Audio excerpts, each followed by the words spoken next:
이런 행동을 하고 있진 않으신가요? 그 사람 SNS 매일 확인하기, 매일 밤 술 마시며 그리워하기, 상대방에게 변했다고 어필하기, 내가 뭐가 잘못됐는지 묻기, 혹은 이런 생각은요? 제외할 수 있으면 뭐든지 할 수 있어. 제 메시지 어떻게 작성해요? 언제 연락해야 하나요?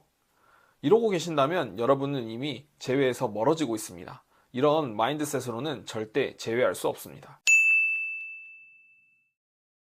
안녕하세요. 여러분의 행복한 연애를 응원하는 러브메이커 코치 공간입니다.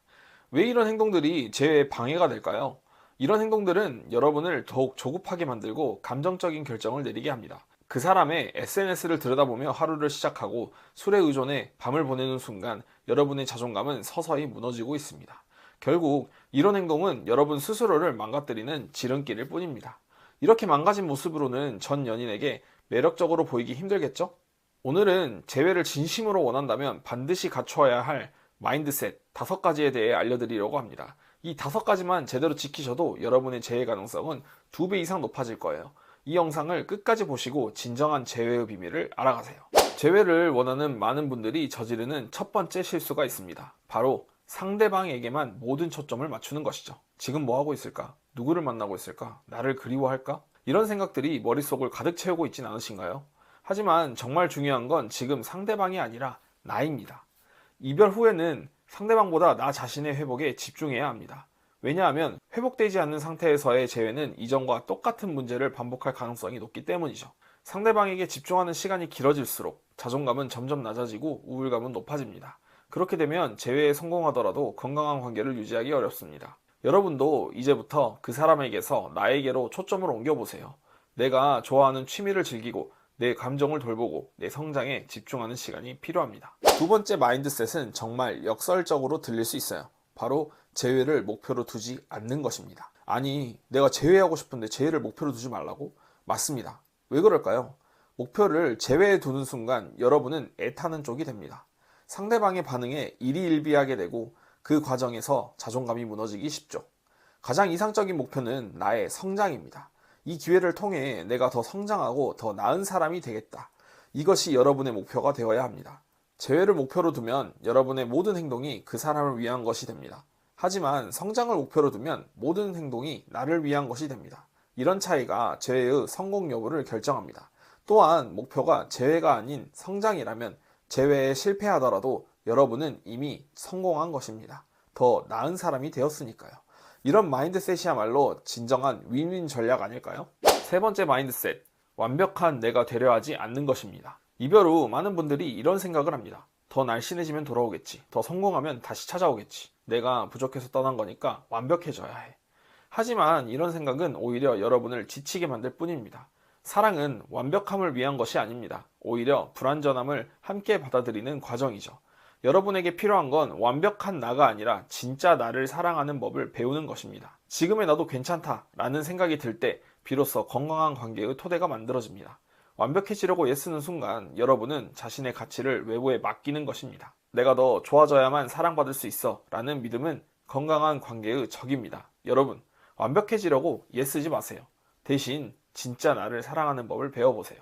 네 번째 마인드셋은 이별이 나 때문이라는 생각을 버리는 것입니다. 많은 분들이 이별 후 자책합니다.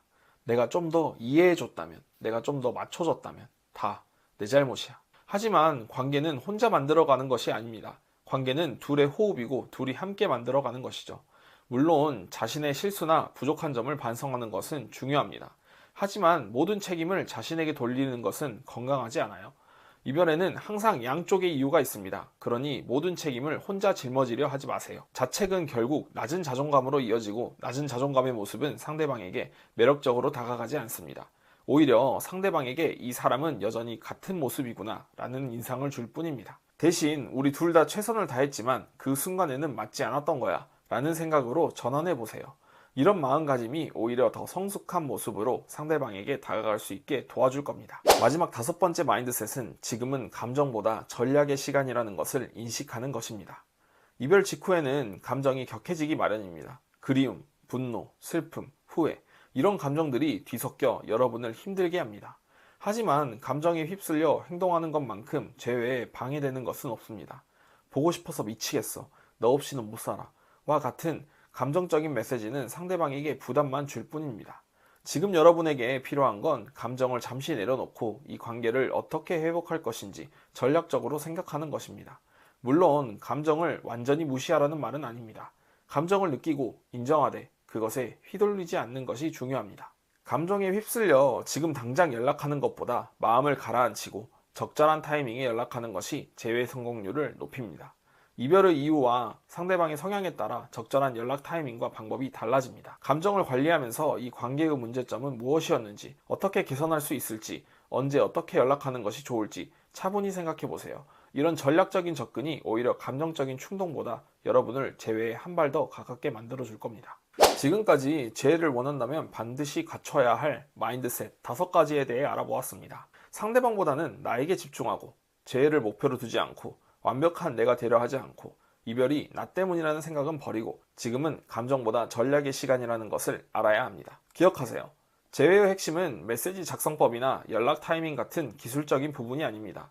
상대방이 여러분과 헤어진 이유가 해결되지 않은 채 아무리 완벽한 메시지로 접근해도 근본적인 문제는 해결되지 않습니다. 진정한 재회는 여러분이 내면적으로 성장했을 때 비로소 가능해집니다. 그리고 이 성장의 여정에서 여러분은 재회보다 더 소중한 것을 얻게 될지도 모릅니다. 바로 진정한 나 자신을 말이죠. 여러분의 행복한 연애를 항상 응원합니다. 오늘 영상이 도움이 되셨다면 구독, 좋아요, 알림 설정 잊지 마세요. 연애 고민, 재회 고민, 이별 고민은 아래 링크로 코칭 신청해 보세요. 그럼 다음에 봐요.